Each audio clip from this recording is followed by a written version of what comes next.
त्याच्यामुळे तिला त्याच्यात आनंद वाटतो. आलं का लक्षात? आता तुम्ही जेवण करायला बसले आणि जेवण करताना ठेसा दिला, ठेसा, आणि ठेसा आवडतो तुम्हाला, हुसहुस करायला लागले, डोळ्यातून पाणी पडायला लागलं, घाम यायला लागला, समोरचं ताट उचलावर त्या माणसाच्या जेवता जेवता कुठे चालताय ताट उचलून तुम्ही हुसूस करायले, ठेसा खायले, तुम्हाला त्रास खायला नका, एवढा त्रास कशाला करून घेताय, नका करून घेऊ. अरे ते त्रास होते पण बरं वाटतो, वेदना सुखी ती, पण तुम्ही तिला अनुकूल बनवलेला आहे. लक्षात ठेवा, असंच आहे सगळं. सगळं जीवनामध्ये असंच आहे. हे द्वंद्व जे आहेत की नाही, द्वंद्वैर विमुक्ता, याच्यातून मुक्त व्हायला सांगितले भगवंतांनी. द्वंद्वैर विमुक्ता सुखदुःख सोडण्यात, एकच संज्ञा भगवंतांनी सांगितली ते, पण अनेक संज्ञा आहेत. लाभ हानी, जय पराजय वगैरे, दिवस रात्र कशातच गुंतून पडू नका तुम्ही. द्वंद्व दोलायमान अवस्था तुमची नसली पाहिजे. पेंडलूम आहे की नाही, पेंडलूम हे असं जुन्या काळातलं वेळेचं, पेंडलूम थांबलं ते वेळ थांबली. काय पेंडलूम थांबलं म्हणजे वेळ थांबली की नाही? तर आम्हाला आमच्यासाठी आमची वेळ थांबवायची. काय थांबवायची?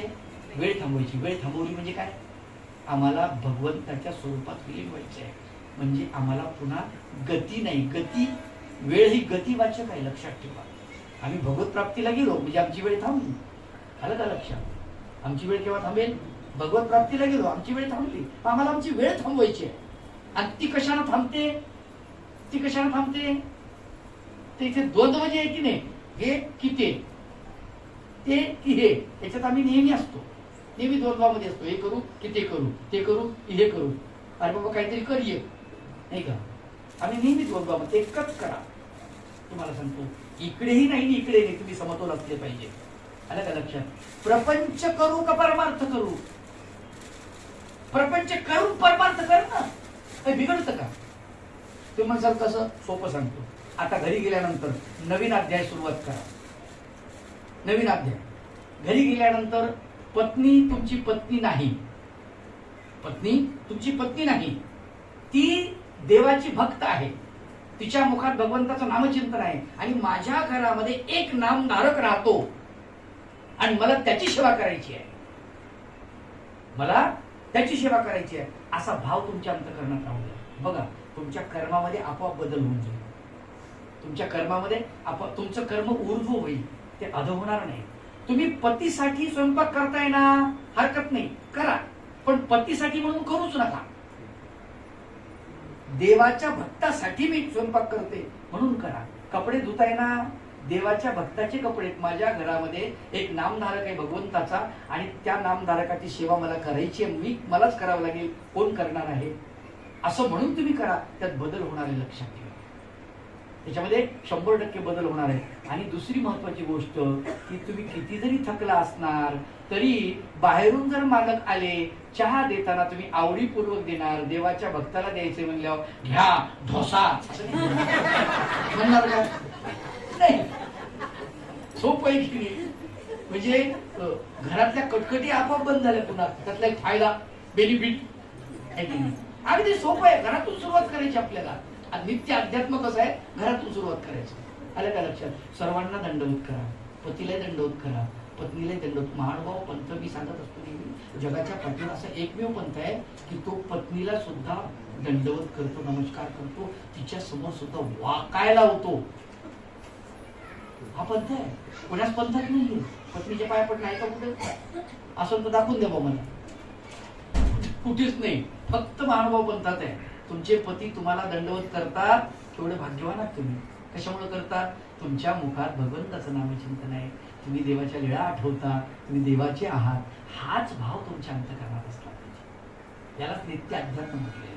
विनिवृत्त कामा द्वंद्वैर मुक्ता सुखदुःख संज्ञेर गच्छन्ति मूढा पदम अव्ययम तत्. गच्छन्ति अमूढा पदम अव्ययम तत्.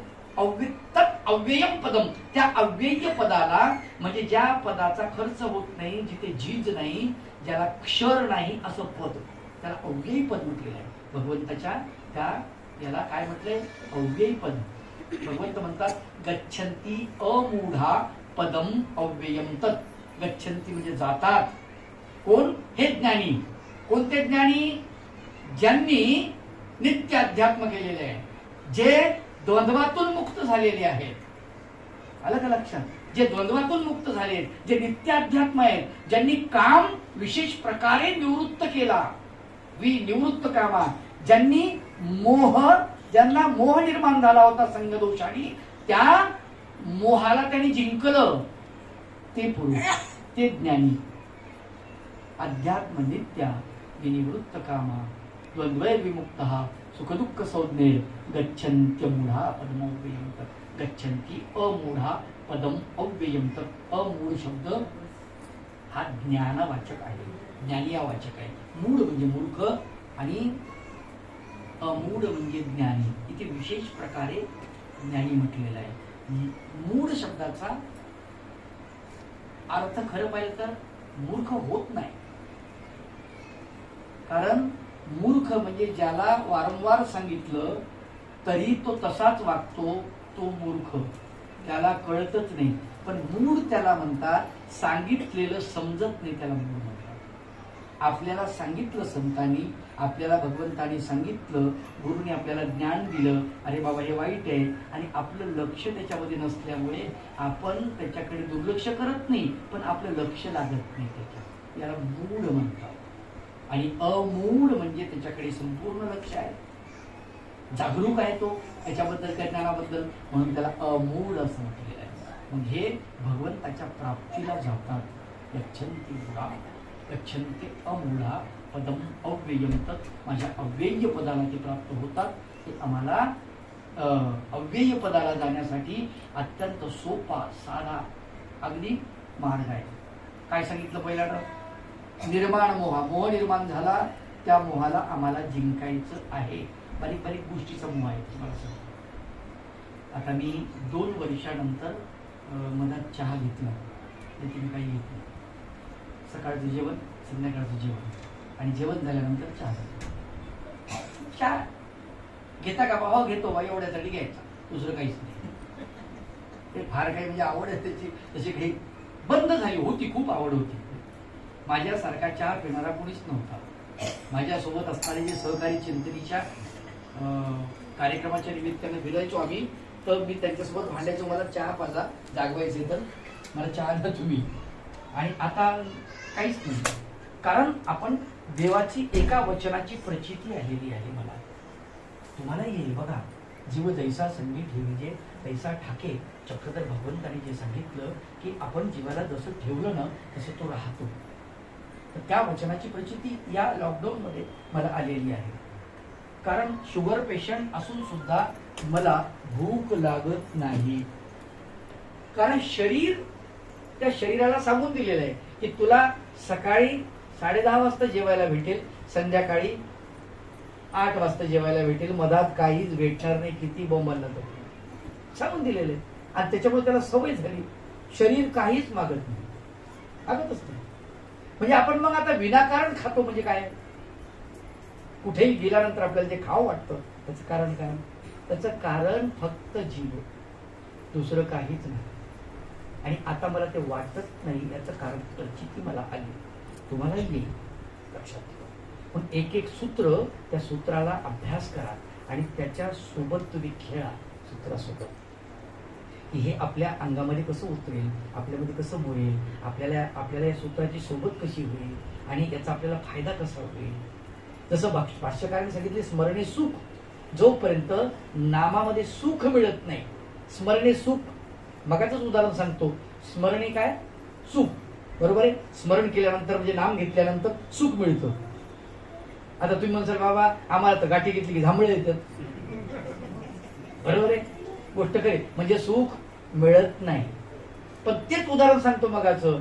पत्नीनं पतीचं नाव घेतलं, त्यावेळेला तो पती कान टवकारून ऐकतो, बरोबर आहे, ऐकतो की नाही? आयुष्यभर तो लक्षात ठेवतो, माझं नाव घेतलं.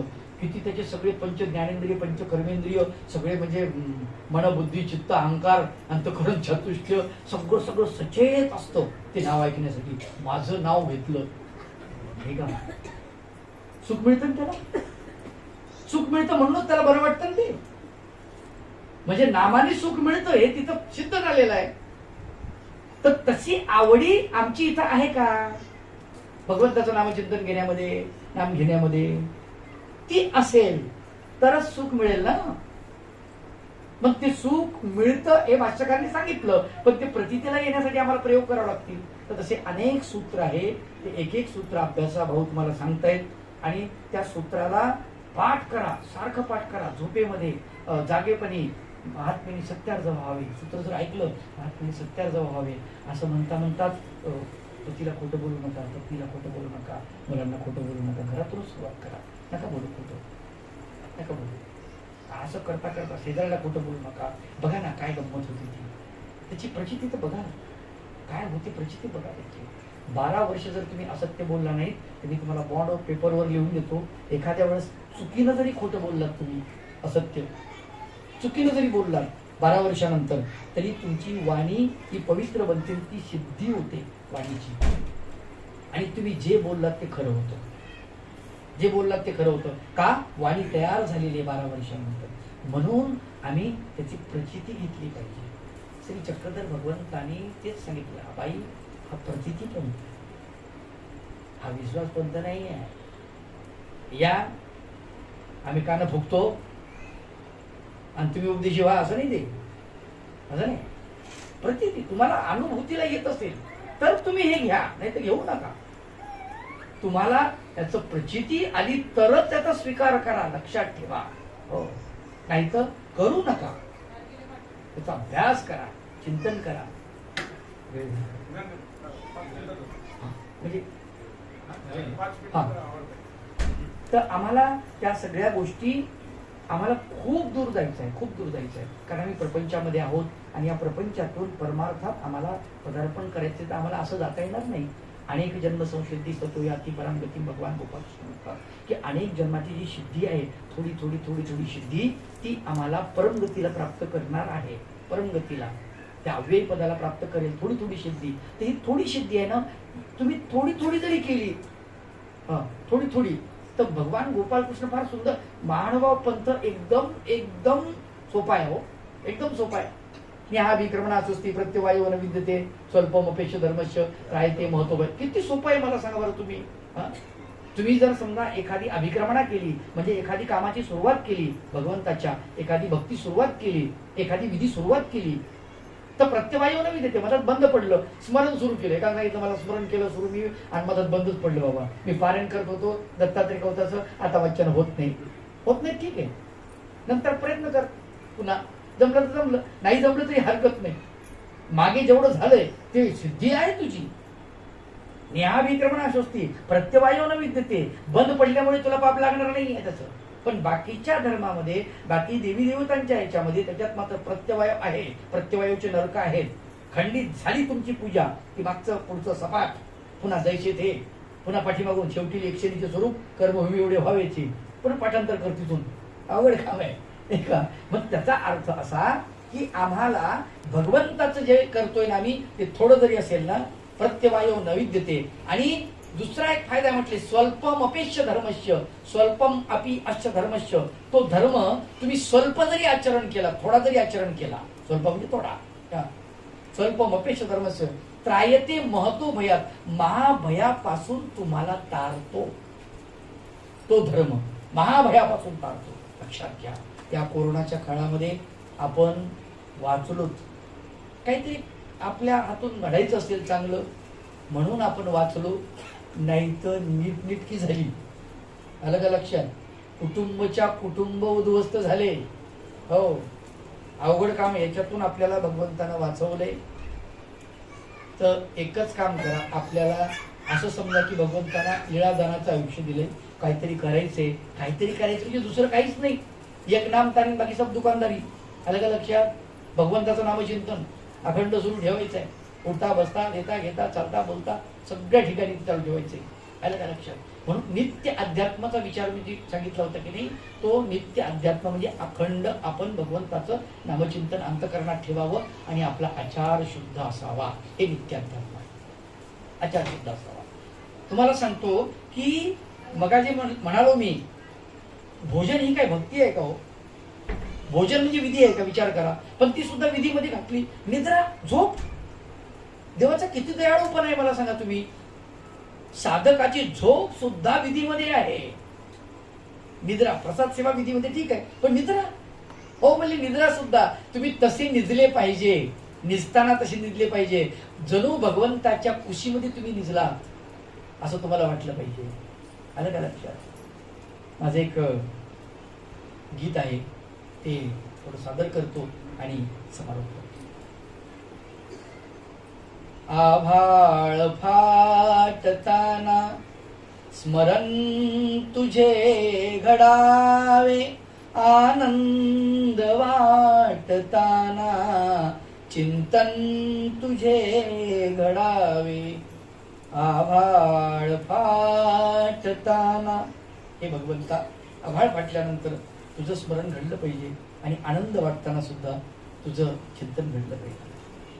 दररोज झोपताना तुझिया कुशी निजावे, दररोज झोपताना तुझिया कुशी निजावे. उठताच प्रातकाळी निजरूप मी भजावे. उठताच प्रातकाळी निजरूप मी भजावे. हे प्रभू, कामदेव मला त्रास देत असेल तर तू कामरूप होऊन ये. तू मला त्रास देत असेल तर मला हौसांबिके बनव, मला रुक्मिणी बनव भाऊ भगवंता, मला तुझी दासी बनव, मला मीरा बनव, परंतु मला कामामध्ये असं वाहून जाऊ देऊ नकोस भगवंता. माझ्यासाठी तू माझा कामदेव होऊ दे आणि माझा उद्धार कर. नित्य अध्यात्म, आम्ही जर गाठी हातात घेतली तर आमची गाठी स्मरण सुद्धा वाया जातं. मागवतो आम्ही पारायण करतो तर आमचं पारायण वाया जातं, लक्ष नसतं आमचं त्याच्यामध्ये. म्हणून तुम्हाला सांगितलं की नित्य अध्यात्म शब्दाचा अर्थ काम करत असताना सुद्धा कामात लक्ष नसलं, भगवंतात लक्ष असलं. असं नागदेव आचार्य जेवायला बसले, स्मृती सांगतो आणि समारोप. जेवायला बसले आणि जेवण करताना तूप म्हणून करडीचं तेल वाढलं. जेवण चालू आहे नागदेवाचार्यांचं, जेवण संपलं आणि ती माऊली आली जवळ. आचार्यांना म्हणते, बट्टो, हा कटक दे माहिती. बट्टो, अहो मी तुम्हाला करडीचं तेल वाढलं, तुम्ही म्हणाला नाहीत काहीच.